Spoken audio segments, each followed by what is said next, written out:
Hello, welcome to the 1912 Exiles podcast, the original, the biggest, and best Newport County podcast made by the fans for the fans. We're brought to you by the Terrace Cymru podcast network and in association with the Riverside Sports Bar, the home of great burgers and live sport in Newport.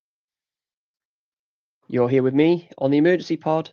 I'm your host, Rhys, and I'm joined by Ed and Alfie. Good afternoon, guys. Afternoon. So, obviously, the emergency podcast is surrounding the news around Christian Fuchs, rather surprising departure. It's rocked the fan base and thrown kind of our summer episode plans into a bit of turmoil.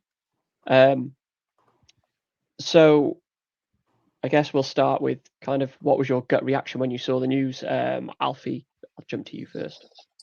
Yeah, it was 7:30 last night. I was just on my phone. It popped up, and I shouted down to my mum, "Fuchs has left," and then all of a sudden, it just blew up.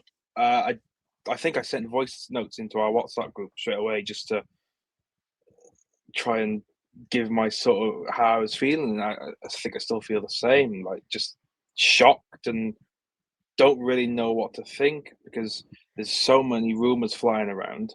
You just don't know you don't know what's right and don't know what's wrong. So my gut reaction is probably just, it's just hard to explain. It's a weird one because he did, this was the only thing I didn't think would happen. But everything could happen involving Newport County. I did not once think Fuchs would leave. So yeah, it's just a strange one. Ed, what about you? Yeah, much the same. Anger and disappointment, I think, are the two emotions. Like Alfie, I had been resting all of my optimism and hopes for the season ahead on the fact that for the first time since 2023, we had some managerial continuity. We weren't going to be laying the train track while the train was on the move. You know, we actually had a manager who'd been here last year, knew the players that we had in the building, knew who he wanted to keep, knew who he wanted to get rid of, and was presumably, or in our minds anyway, part of the process of bringing in new people. And I was saying only the other week to BBC Radio Wales that, you know, on the back of that, I thought we could be a mid-table sort of side this season, which would be tangible progress. Without that, without Christian Fuchs, I find it really hard to be optimistic about what this season holds. You know, we are now, this is a personal view, I think we are a bit of a clown car at the moment. We've learned nothing from the debacle of 2024 when we were recruiting players without knowing what coach and what system they'd be coming into. We'll be recruiting a coach not knowing how they'll gel with the players that we've got. And I just think this is going to end badly. You know, a lot of us renewed our season tickets on the basis that we thought Fuchs represented a good chance of progress. And now I just feel like there is that growing basket case club of this league for the season ahead. So, and that's a mad thing to say because it's still June, but this just fills me with all sorts of worry. You know, add in all the kind of rumours and speculation around ownership and everything else. I just, I'm in quite a bad place with it at the moment. This has really stunned me. Yeah, I was, in fact, at the time when I first read it, my reaction then is kind of different to what it has been since. My immediate reaction was like, oh, this must be some kind of personal circumstance for it to be announced in this way. You know, like a couple of days before pre-season starts. I thought that there might be kind of something in his personal circumstances might have changed. But the more I've dwelled on it, I've kind of think outside, if it is a personal circumstance, I completely agree with his reasoning. If he's got family or personal issues, then that takes priority. And at the end of the day, he's a multi-millionaire, probably being paid 100 grand a year to live away from his family in the US. If he's got something going on, he'd be a fool to be like, oh no, actually, I really want to work for the county. But the more I've thought about it, I've kind of been on that page with you, Ed, where I'm like, can we just have a season of stability where, like, we have a consistency of a manager coming in, you know, the same manager at the start of the season that finished the one before? That'd be great. And, you know, transfer window behind him, full transfer window, working with players that he wants, having a good pre-season behind us. And again, we're not like, I would have liked a nice mid-table finish. I do think though that based on the board statement, that came out earlier, and the trust statement as well, that the rumour of Kevin Nolan coming in immediately is probably false. Because if it's a surprise and the club have committed to this is their words, a thorough recruitment process for a new manager, they wouldn't have one ready to appoint within hours, 24 hours of the previous one departing. So I don't, although he may be on the shortlist, but I think he was linked with us before we appointed Fuchs. He was in the mix. So I think it's just like pull a League Two name out of the hat, right? Anyone else got any kind of strong feelings that way? Yeah, my reading was the same as yours, that Fuchs went, someone somewhere asked ChatGPT who's going to take over as Newport County manager. His was the name that came up because he's the sort of name that would come up, and then that's gone on Instagram and now it's doing the rounds and people take it as gospel, and there's not a huge amount of critical thinking going on, if you ask me. Look, this is pretty clearly something the club were not expecting. If the club knew this was happening, they wouldn't be announcing it on a Saturday night at the end of June. If the club had any control over this, they would have made a decision and an announcement a few weeks ago. I think that much is clear. So the idea that they've got anyone lined up at this point, I think, is for the birds, frankly. Unless there's a lot more going on around ownership or whatever, which we might come on to. So my reading would be either that Fuchs has gone of his own volition, either because of personal circumstances like you allude to, or because there has been a disagreement about the way the club is being run, which might be possible. But I've not seen anything concrete to that effect, and the club are now having to react. And if we're talking about what happens next, this is a really, really hard message to get across, because we're all panicking and we all want the stability that we started off bemoaning the lack of. But it's really important that we make the right appointment now and not the quick appointment. Getting someone in as quickly as possible, although in some ways that then helps to answer the question of how are we recruiting and everything else. If they're not the right person, then that will unravel pretty spectacularly once the season kicks off in August. I feel like we just have to accept, look, we're going to have a really tough summer of recruitment, and we're going to end up with a bunch of players at the end of it who are a bit of a ragtag and bobtail bunch. But let's recruit on the basis that we need a manager who can galvanise those and work with what they've got in the building, rather than at this point, halfway through the window, bring someone in who is a mate of Hugh Jenkins or whatever, because we feel we've got to do it quickly. And that's a hard sell, but I think ironically it's the last thing we want to do, but we probably need to be patient and make the right appointment. But I may be in a minority on that. Yeah, Alfie, what are your kind of thoughts on kind of where do we go from here? Yeah, we're facing the third summer now where we're going to have to rebuild under a new. It's just for me being sat here nearly in July, being upset over the man who I didn't want to be appointed, and then at Boreham Wood in his second game or third game, I was calling for him to go. I would never have believed it. I think a lot of our fans, especially after we stayed up, were starting to unite in a good way, thinking Fuchs brought in experience in January.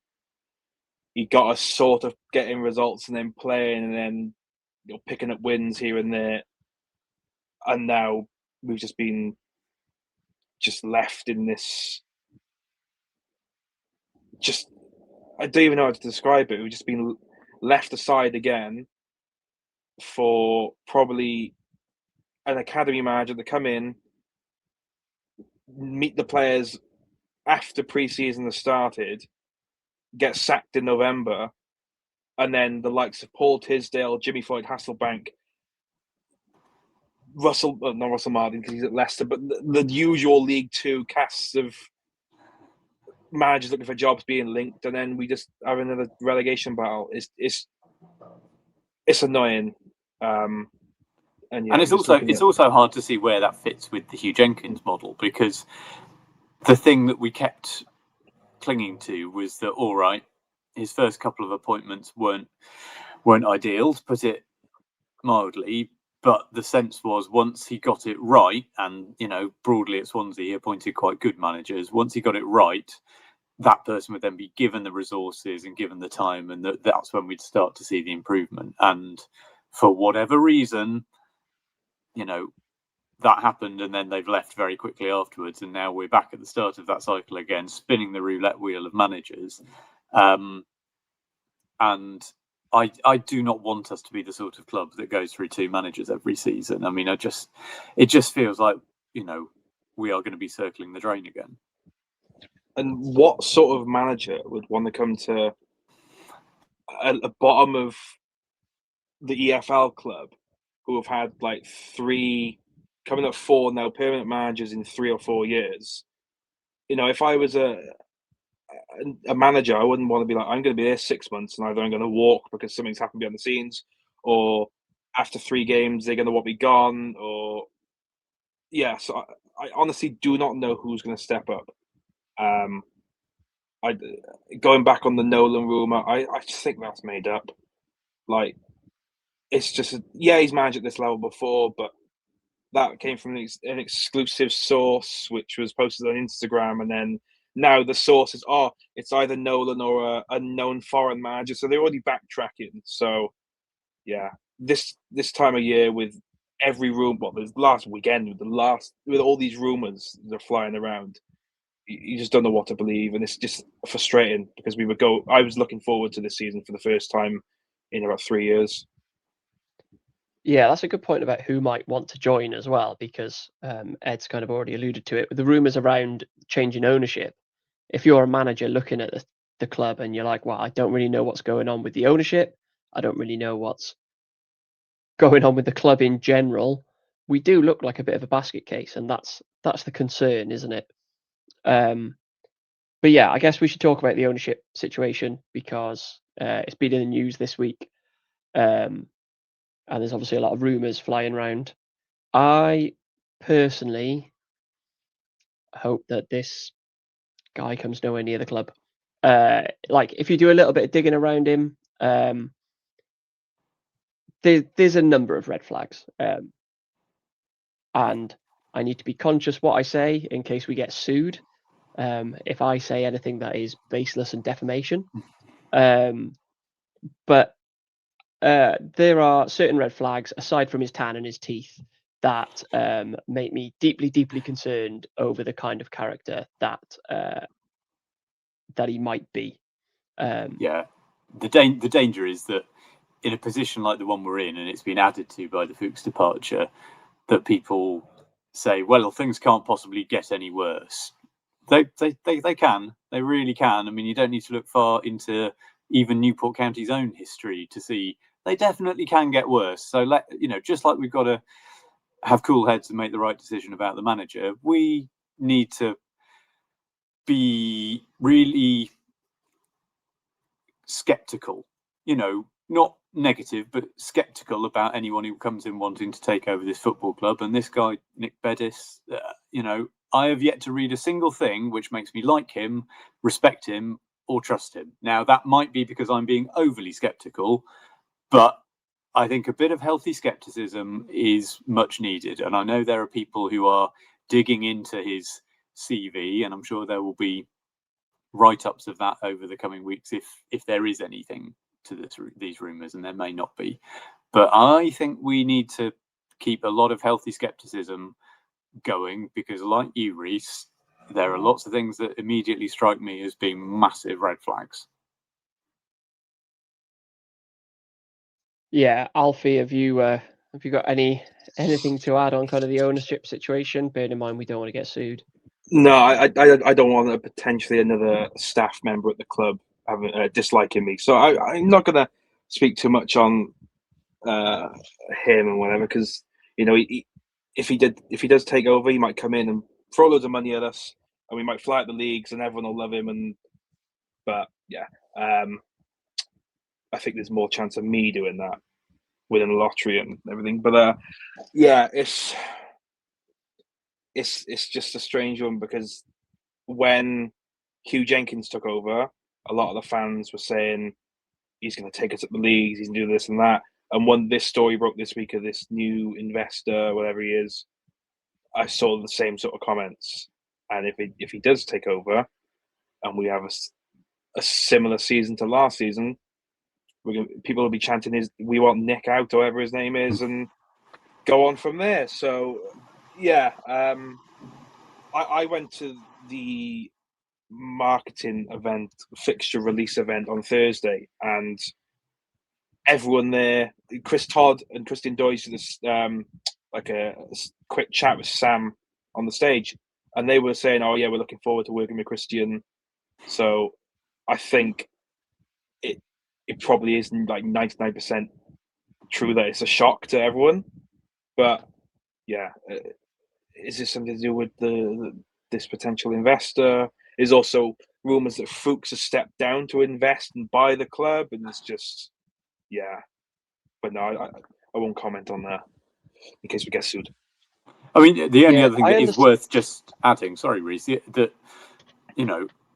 this individual may, or indeed any individual may be interested in taking on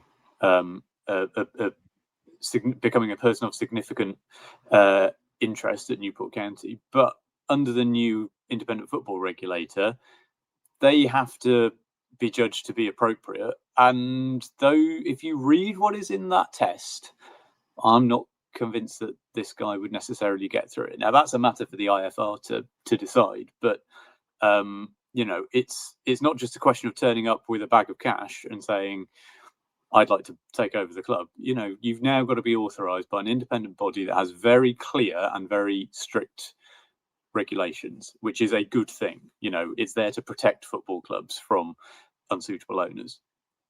Yeah, I understand kind of the skepticism, or maybe the want for change around Jenkins' ownership. Obviously, we've had 3 tough seasons now. 2.5 of that time is under Hugh. And I can see why people are unhappy. His initial model of signing young players and developing them hasn't really worked, because the players that we signed on 2-year deals, the likes of Baker and Camwa, have gone for free. And a lot of those signings didn't work out. It does look like this season he's taken a different tack in the recruitment. We're bringing a lot more experience in. Those players, I don't know, maybe we'll get into this in a future episode. I'm not entirely convinced by the players we've got, but I don't know who else is available to us. So it might be the best of what we can get. I mean, I don't mind the players who I've seen coming in so far. I can see a rough logic to them, but we'll doubtless talk about it when we do the big season preview. But for me, the question is, how many players are going to sign now that there's a big gaping hole around manager? That is not going to help our recruitment at all. So it's going to be a rough few weeks, and I think we will be going. I already expected we would go late into the window. I think we're going to be going right up until the last minute of deadline day before we get a sense of what this squad looks like, which isn't good news for all the games that we're going to be playing in August. Yeah, that's fair. So is there anything else that we want to kind of touch on here about the Fuchs departure? Trust statement? Yes. Yeah, so the trust statement, for those of you on YouTube, Ed's putting it up on the screen. But essentially, they say that they are surprised by his sudden decision to step away. And they understand why people are wanting to know the kind of reasons behind it. What the statement does kind of say is that this is an employment matter between the employee, Christian Fuchs, and the club. So they can only really comment with permission of both of those parties. They kind of acknowledge the timing of it is, let's just put it nicely, as suboptimal. But they have kind of got the interim arrangements to have Chris Todd come and step in and be the interim manager while they kind of work out the appointment process. My takeaway from that is at least they're trying to be transparent, which was always the criticism of the previous iteration of the trust.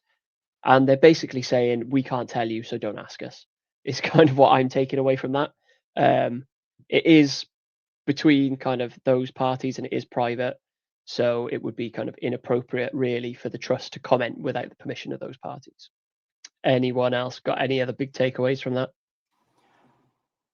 I mean, yeah, you're right. It doesn't say anything that you would not expect in that sense. And I get that they don't want to and can't comment on personnel matters, particularly things that may be subject to all sorts of stuff that they don't want to be interfering with. I suppose, fans will read that and feel a bit of yes and,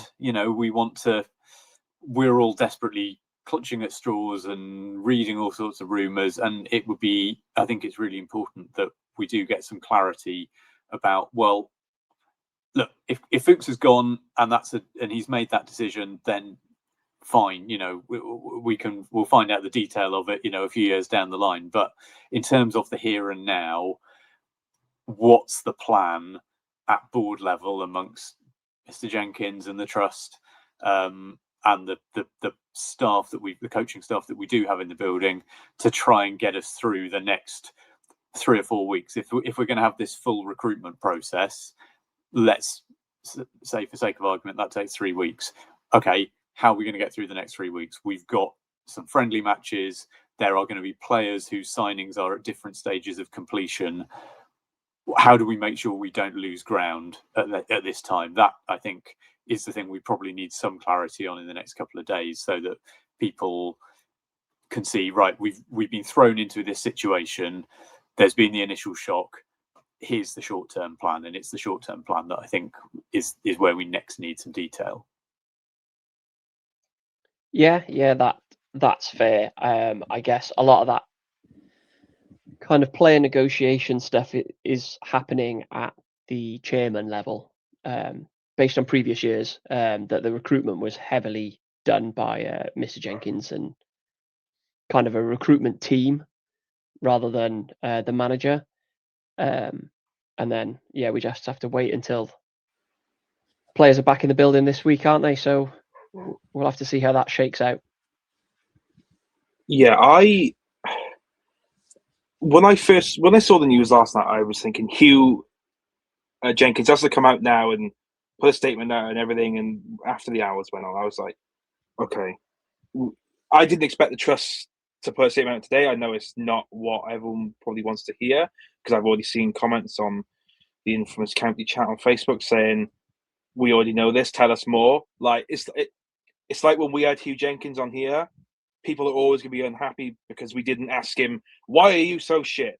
Why have you done this? It's like, well, we're not going to ask that, because don't get me started on that. But yeah, it's, we could all want more from this statement, but it literally says that it needs the permission of both parties. For me, the signings we've made have felt like Fuchs's signings, because if you look at his history in January, it was experienced players. Most of these players he signed are experienced. Well, the club have signed Norman, Doige, I can't remember, Biggins. They don't feel like your average Welsh League, Swansea Academy, Hugh Jenkins signing. But now, and also, is this going to be another Nelson Jardine appointment where Todd is interim and then he just gets promoted to manager, like how Nelson was first team coach to head coach? Because as we know, looking for managers over the years, it hasn't taken a week. It's been like a month. I remember when Robury was appointed, I think Hatswell was in charge for like 3 games.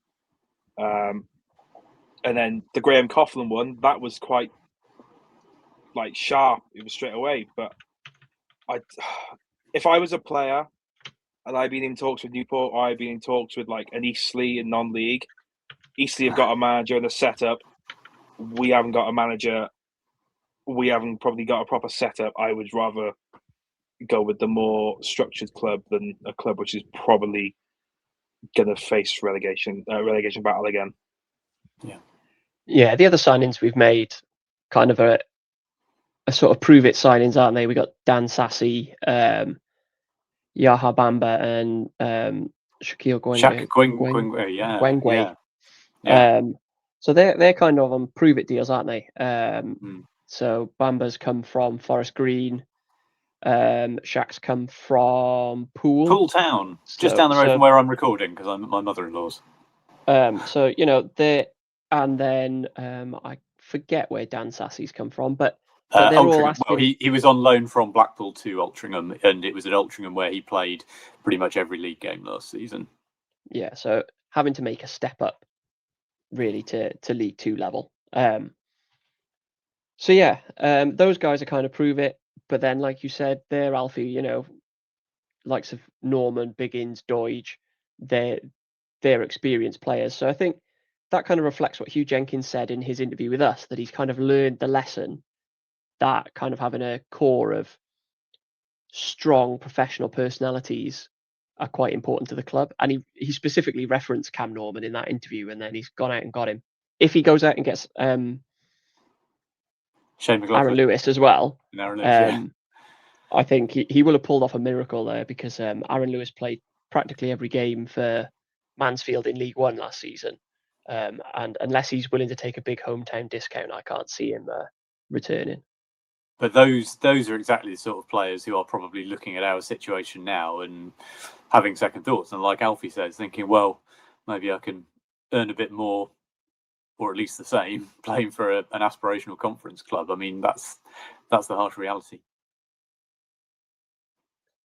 Yeah, definitely.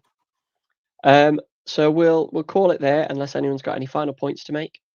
We'll have a bonus episode out later in the week, before the opening friendly at Bristol Manor Farm, where we open up a time capsule from 12 months ago, where listeners who watched us in our pre-season made predictions of how we do in the league. From that, we analyse whether pre-season friendlies actually tell us anything useful about future performance. Spoiler alert, they don't. But it is a good episode, so stay tuned for that one. And until then, look after yourselves, look after each other, but above all, keep it county.